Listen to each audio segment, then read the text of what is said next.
Hi guys. ये video basically थोड़े बहुत स्पिरिचुअल कॉन्सेप्ट समझाने के लिए है। मुझे क्वेश्चंस आए थे कि एग्जैक्टली स्पिरिचुअलिटी क्या होता है। सबसे इजी जवाब है उसका कि स्पिरिचुअलिटी वो है जो रिलीजन एंड साइंस नहीं है। And spirituality something that gives you peace. आपको उसमें अंदर से खुशी मिलनी चाहिए, इस चीज को स्पिरिचुअलिटी बोल सकते हैं। अगर आपको खुशी नहीं मिल रही कोई काम करने में तो उसको स्पिरिचुअलिटी नहीं बोलते। तो चाहे वो मेडिटेशन है, चाहे वो डोनेशन है, चाहे चैरिटी वर्क है, कुछ भी आप उसको स्पिरिचुअली समझ सकते हैं। And spirituality is not a single concept, spirituality is a spectrum. तो खाली मेडिटेशन नहीं होता, meditation is meditation and charity is charity. तो हर एक वर्ड का अपना अलग मीनिंग होता है। हर वो चीज जो आपको अपने स्पिरिट से कनेक्ट करे उसको स्पिरिचुअलिटी बोलते हैं। अब सेकंड क्वेश्चन, स्पिरिचुअलिटी और बिजनेस के बीच में क्या रिलेशन। पहली बात, ज्यादा नहीं है, एक्चुअली कुछ भी नहीं है। स्पिरिचुअलिटी एक इनर प्रोसेस है एंड बिजनेस एक आउटर प्रोसेस है। एंड बिजनेस आपके सर्वाइवल के लिए इंपॉर्टेंट है या जॉब आपके सर्वाइवल के लिए इंपॉर्टेंट है। स्पिरिचुअलिटी आपके वेल बीइंग के लिए इंपॉर्टेंट है। सर्वाइव तो आप कर लोगे, खाना खा लो सर्वाइव कर लोगे, लेकिन स्पिरिचुअलिटी आपके इनर वेल बीइंग के लिए इंपॉर्टेंट है। इससे मीनिंग ढूंढने की कोशिश मत करना अपनी जिंदगी में। स्पिरिचुअलिटी के थ्रू अगर मीनिंग ढूंढोगे तो कोई मीनिंग नहीं मिलने वाली आपको। जैसे हम लोग सुबह उठ के नहाते हैं, वो फंक्शनल होता है, नहाने से हमारा बॉडी क्लीन होता है। बट स्विमिंग पूल में जाते हैं स्विमिंग करने के लिए, उसमें कुछ लोग स्विमिंग करते हैं अपने एक्सरसाइज के लिए, कुछ लोग फन के लिए करते हैं, कुछ लोग पानी के बगल में जाके एक दिन, साल में एक दिन जाके आ जाते हैं। तो ये स्विमिंग जैसा है, आप जितना गहरा चाहे जा सकते हो, जितना ऊपर चाहे रह सकते हो, और रेगुलर प्रैक्टिस करके, मेडिटेशन करके आप इसको अपना एक डिसिप्लिन में डाल सकते हो। या फिर साल में एक बार महाशिवरात्रि या फिर ईद के दिन बैठ के आप अपनी स्पिरिचुअल प्रैक्टिसेस कर सकते हो। तो आपके ऊपर है, कंप्लीटली आपके ऊपर है। स्पिरिचुअलिटी को किसी ने डिफाइन नहीं किया है और कोशिश भी मत करना डिफाइन करने का, बिकॉज इतना वाइड स्पेक्ट्रम जब कोई चीज होती है तो उसको हम लोग जब एक छोटे से आईने से देखने की कोशिश करते हैं ना, तो डेफिनेशंस बदल जाती है। अब फिर से आते हैं बिजनेस पे। तो बिजनेस, जॉब, वर्क, जो भी चीज आप अपने सर्वाइवल के लिए करते हैं, वो सारी चीजें, सारी की सारी डेफिनेटली ये रूट चक्र से रिलेटेड हो सकती है, बट दे आर नॉट को डिपेंडेंट एट ऑल। बहुत लोग हैं जो बहुत पैसा कमा चुके हैं पर फिर भी उनके रूट चक्रस उतने पावरफुल नहीं है जितने होने चाहिए, और बहुत लोग हैं जिनके रूट चक्रस इतने पावरफुल है कि वो नेक्स्ट लेवल, बट फिर भी उनके पास एक रुपए नहीं है। तो दोनों में ज्यादा कोई कोरिलेशन, आप अपने अंदर कितना सिक्योर फील करते हैं, आप अपने अंदर कितना ज्यादा झांकने की ताकत रखते हैं, और आप अपने अंदर जाके अपने खुद की जिंदगी के बारे में क्या एनालिसिस कर सकते हैं और क्या कर सकते हैं, सारे रूट चक्र से थोड़े बहुत आते हैं, but not related to the purely physical things. तो वो कंफ्यूजन हटा देना है। तीसरा क्वेश्चन ये है कि स्पिरिचुअलिटी में बिजनेस कैसे किया जाए। पहली बात है, मत करो स्पिरिचुअलिटी का बिजनेस, मत करना, बिकॉज स्पिरिचुअलिटी एक इनर प्रोसेस है और एक पर्सनल प्रोसेस है। तो इसको बैठ के किसी को टेम्पलेट देना और वो टेम्पलेट प्रोसेस के थ्रू उनको स्पिरिचुअल बनाना, ये नहीं करवा सकते हो। रादर मेडिटेशन का business, make a business out of meditation, because meditation में टेक्निक्स होती है जो आप एक्सचेंज कर सकते हो फेयर वैल्यू प्राइस पे। तो मार्केट में जो प्राइसेस चल रही है, अगर एक सेशन का कुछ है तो आप वो चार्ज कर सकते हो, या फिर आपको जैसे लॉन्ग टर्म करना है तो आप लॉन्ग टर्म लेके उनको 5 डेज रिट्रीट, 7 डेज रिट्रीट करा सकते हैं, या तो जैसे बाली में होता है या फिर तिब्बत में होना चाहिए वैसे आप लेके उनको 3 महीना, 1 साल का कोर्सेज करा सकते हैं। तो फिर ये सारी चीजें लेजिटिमेट है, because they are technique that you are giving in turn for money and you are spending resources. आप अपने रिसोर्स खर्च करते हैं उस चीज पे। तो ये सारी चीजें अगर आप बोलेंगे कि मैं स्पिरिचुअलिटी में डाल रहा हूँ तो ठीक है, बट स्पिरिचुअलिटी नाम मत देना उसको। उसको meditation retreat, meditation business, meditation ही रहना। एंड मेडिटेशन क्या है? मेडिटेशन सिंपली अपने फोकस को सुधारने का तरीका है। The bare minimum definition that you need to remember is meditation is about your inner focus. अब वो आप चाहे अपने ध्यान से करो, चाहे कैंडल से करो, चाहे योगा से करो, चाहे बैठ के अकेले में करो, मेडिटेशन की हजारों टेक्निक्स है। ये टेक्निक सिखाई जा सकती है, they can be passed on. उसके साथ योगा सप्लीमेंट करो, तो योगा में जब आपकी बॉडी स्ट्रांग होगी तो अपने आप मेडिटेशन प्रैक्टिस स्ट्रांग हो जाती हैं, तो वो सब आप कर सकते हो। तो डेफिनेटली ये सारी चीजें करने लायक हैं। एंड आप इसमें से बिजनेस भी बना लो अगर चाहिए तो, बिकॉज अवेलेबल मार्केट में बिजनेस क्या होता है, आप डेफिनेशन समझ। कोई ऐसी चीज जो अवेलेबल नहीं है, आप उसको अवेलेबल करके दे रहे हो, तो उसके अगेंस्ट ना प्राइसेस चार्ज करो। प्रोडक्ट अगर अवेलेबल है, टूथपेस्ट अगर अवेलेबल नहीं होता तो हम ब्रश कैसे करें? तो वो एक बेसिक नेसेसिटी है। बेसिक नेसेसिटी के बिजनेस में सबसे वाइड स्कोप बिजनेस है, बट सबसे ज्यादा कंपटीशन भी है क्योंकि वो इजी है करना।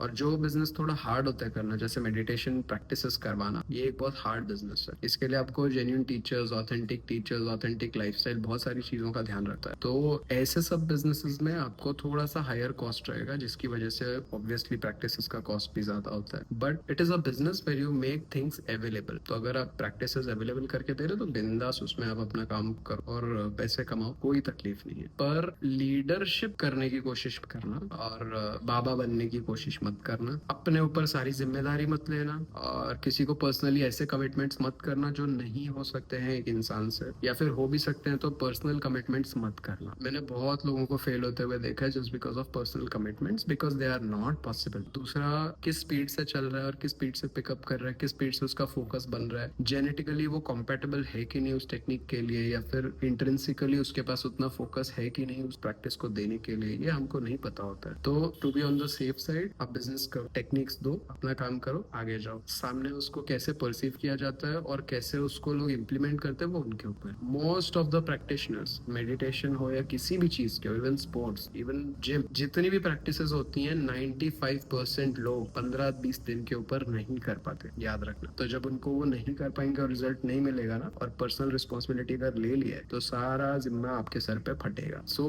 Don't promise the impossible and just don't promise things, just be very clear that I am going to provide this service. मैं आपको ये टेक्निक्स देने वाला हूँ और उस टेक्निक के बदले में आप मुझे पे करो, end of story. Non lifestyle businesses का कोर क्या है यार, ऐसे क्वेश्चन पूछोगे ना तो मुझे भी थोड़ा सोचना पड़ता है। अब नॉन लाइफस्टाइल बिजनेस क्या होता है, उसको पहले बात डिफाइन कैसे किया है। तो हम वो सारी चीज निकाल देते हैं जिससे हैप्पीनेस फैक्टर मिलता है। ओके, तो सपोज यूटिलिटी फैक्टर पकड़ते हैं, जो सॉफ्टवेयर प्रोवाइड हो जाए, जो सॉफ्टवेयर प्रोवाइड किया जा रहा है आज के दिन, ये सारे यूटिलिटी फैक्टर्स में जो बेसिक नेसेसिटी है दिन का, ये भी सारा यूटिलिटी फैक्टर्स है। तो यूटिलिटेरियन बिजनेस होगा या तो लग्जरी सेगमेंट बिजनेस होगा, इसके अलावा ज्यादा कोई बिजनेस एग्जिस्ट ही नहीं करता है। तो अब आप अगर non luxury, non lifestyle based business करोगे तो वो यूटिलिटेरियन होगा। तो सिंपल फंडा है, बहुत सिंपल है, ज्यादा आपको उसमें डीप थॉट की जरूरत नहीं है। जितना डीप थिंकिंग करोगे उसमें उतनी तकलीफ होगी। अपने प्रोसेस के लिए डीप थिंकिंग करो, अपने डेली रूटीन्स को सेट करो, डिसिप्लिन में वो सारी चीजें करो, लेकिन बिजनेस में जब सोचना है ना तो बहुत सिंपल सोचना। तो अगर कोई यूटिलिटेरियन बिजनेस है, सिंपल सी बात है, अवेलेबल करो, पैसा कमा। मैं कहाँ कितना ज्यादा किस चीज को अवेलेबल कर दूं कि लोग उसको खरीदे। नीड ऑलरेडी मार्केट में हर चीज की है, ऐसा नहीं है कि कोई चीज की नहीं है। मून पे जाने वाले रॉकेट का टिकट्स बेचो, वो भी बिकेंगे। पर पहली बात, क्या कोई रॉकेट मून पे जा रहा है, क्या वो सर्विस या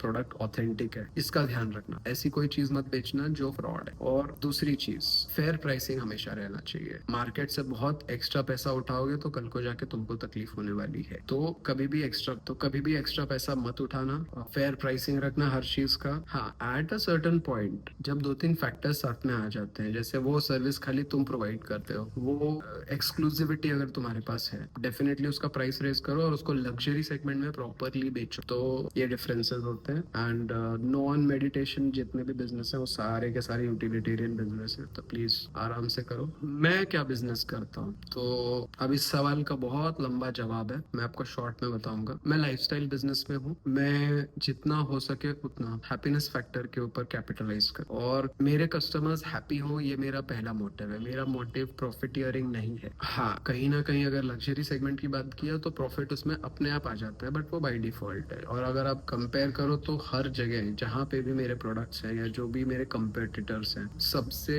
कम प्राइसेस में हम लोग चीजें अवेलेबल करके देते हैं। तो डेफिनेटली हम लोग अवेलेबिलिटी पे ज्यादा फोकस दे रहे हैं। आज के दिन एक्सक्लूसिविटी पे हम लोग नहीं कुछ कर रहे हैं। एंड मेरा अभी के दिन एक ही बिजनेस है, सबसे कोर फोकस है मेरा लाइफस्टाइल क्लब पे। लाइफस्टाइल क्लब एक ऐसा क्लब है जिसमें अगर आप ज्वाइन होते हैं तो आपको एक्सक्लूसिव चीजें मिलेंगी, आपको अपने लाइफस्टाइल से रिलेटेड जितनी चीजें वो मिलेंगी, उन चीजों पे डिस्काउंट्स मिलेंगे। हम खुद परफ्यूम्स अपना मैन्युफैक्चर करने का शुरू कर रहे हैं, तो आप परफ्यूम्स भी मिलेंगे, हाईएस्ट क्वालिटी मिलेगा। तो हम क्वालिटी फोकस्ड है, और एक बार आपने क्वालिटी दे दिया मार्केट को, फिर कोई प्राइस नहीं देता है। तो हमारा फंडा एकदम सिंपल है, high quality articles, low prices, बस जितना। और मार्जिन पे क्या ही खेलना है इसमें, क्योंकि मार्जिन वहां होती है जहाँ पे यूटिलिटी होती है। यहाँ पे यूटिलिटी से ज्यादा क्वालिटी एंड ऑथेंटिसिटी है। तो कभी ना कभी मे भी ऐसा होगा कि हम कुछ एक्सक्लूसिव चीजें लेके आए जिसमें हमारे प्राइसेस हाई होंगे, बट नॉट रियली। जितना अभी मेरा फोकस है वो ज्यादा से ज्यादा है कि हमारा लाइफस्टाइल बिजनेसेस बढ़े, और लाइफस्टाइल बिजनेसेस में भी कवर ऑल द एस्पेक्ट्स, चाहे वो परफ्यूम है, चाहे वो ग्रूमिंग है, चाहे वो ट्रैवल्स है, चाहे कोई भी लाइफस्टाइल अगर बोल दिया तो हमारे पास अवेलेबल है। That is the clubs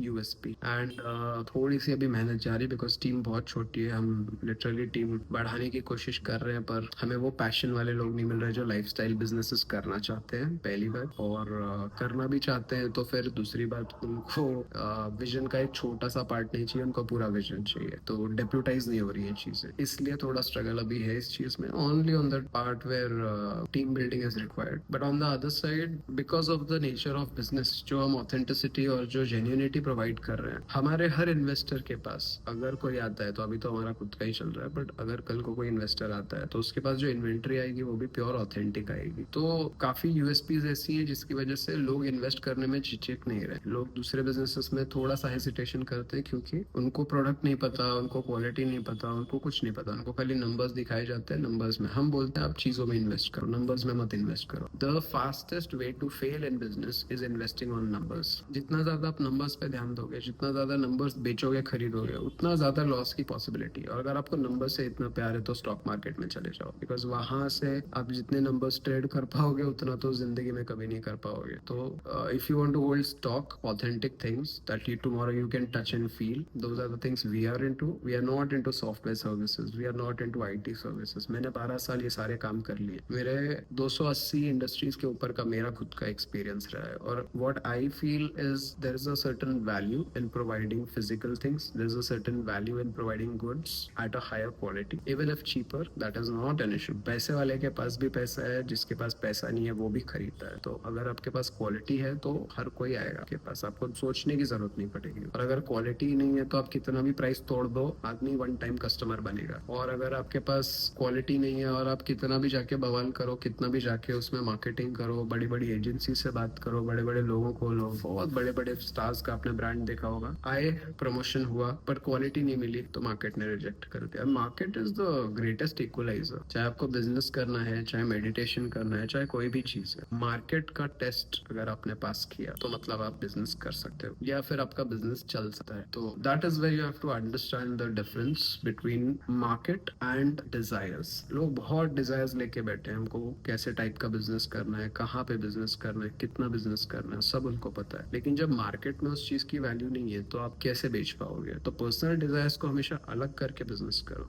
personally मैं अगर खुद का बिजनेस करता, जो मैंने ऑलरेडी किया भी है, तो it was always in the field of marketing, it was in the field of promotion, business development. But अब जो मैं वैल्यू प्रोवाइड कर रहा हूँ वो इन सब चीजों से हटके है। And I am not really enjoying the process, but this is the necessity I am fulfil. I am not enjoying what I am doing because ये मेरी फील्ड भी नहीं है। लग्जरी सेगमेंट में मैं पहली बार घुसा हूँ तो मेरी फील्ड भी नहीं है, ना ही मेरे पास कोई मेंटोर्स रहे हैं, ना कोई गुरु है जो मुझे सिखाएगा, ना ही कोई इल्म अचानक मुझे आ गया इस चीज का, ऐसा कुछ भी नहीं है। मैं ट्रायल एंड एरर से ही सीख रहा हूँ। एंड कहाँ तक चलता है वो तो अब मार्केट के ऊपर है। तो that is it. The biggest thing that you can understand is market is the greatest equaliser. चाहे आप कोई बिजनेस करो, मार्केट में लेके जाओ, चलेगा तो चला देगा, नहीं चलेगा तो ठोक देगा। And that is it for this session. और तो ऐसा कोई क्वेश्चन मुझे याद नहीं आ रहा है। अगर आपको और क्वेश्चन है तो you can send it forward in the comments.